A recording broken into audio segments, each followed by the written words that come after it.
ทักทายสบายดีพ่อแม่พี่น้องป้ามาความนั้นหน่อยมื้อนี้ก็เป็นแม่ลูกอ่อนอีกมื้อหนึงมื้อนี้สิพาพี่น้องมาเบิ่ง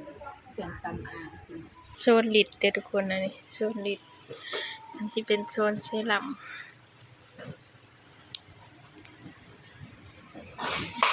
อันนี้สิเป็นโซนอีหยังแนวท่าหนาเซรั่มกันทุกคนเครื่องเป็นลายแฮงนี่เป็นโซนคอลลาเจนโซนคอลลาเจน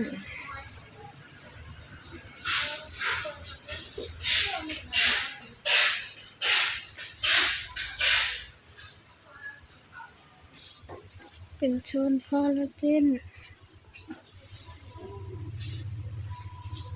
ให้เป็นโซนนมโซนนมยังสิยิงอันนี้นมนี่อันนี้จะเป็นโซนผลไม้คอลลาเจนบอกคนอื่นกาแฟอันนี้คือกาแฟอันนี้คือน้ำผลไม้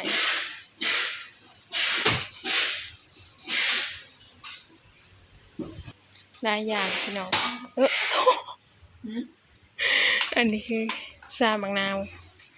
ชามะนาว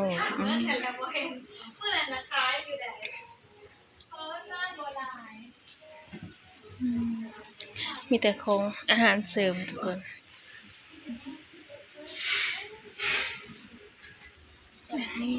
น่าแห้งเลยที่เป็นโซน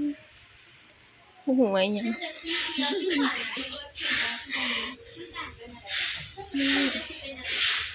ยาสีฟันกับนี้เนาะยาสีฟันอันนี้เป็นโซนยาสีฟันอย่าว่าได้แพ็กอันนี้นะสิยิงอันหนึ่งที่อ๋อแม่นสิน่ะเพราะว่าแพ็กเหมาะแพ็ก19,000เลยอ๋อคือสิแพ็ก19ยังหา19แพ็ก19,000เลย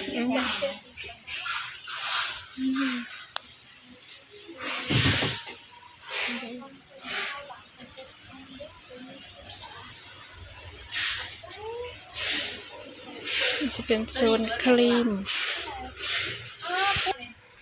นูจอยเป็นหาเอามันสดเครื่องสำอางให้เขาเลยเบิ่งว่าสิได้ยังไงแล้วสิเบิดไปจักล้านจักกีบ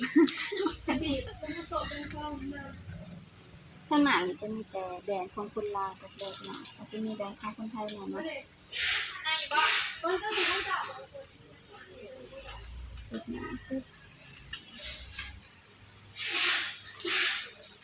เลือกสูตรที่อ่อนโยนที่สุด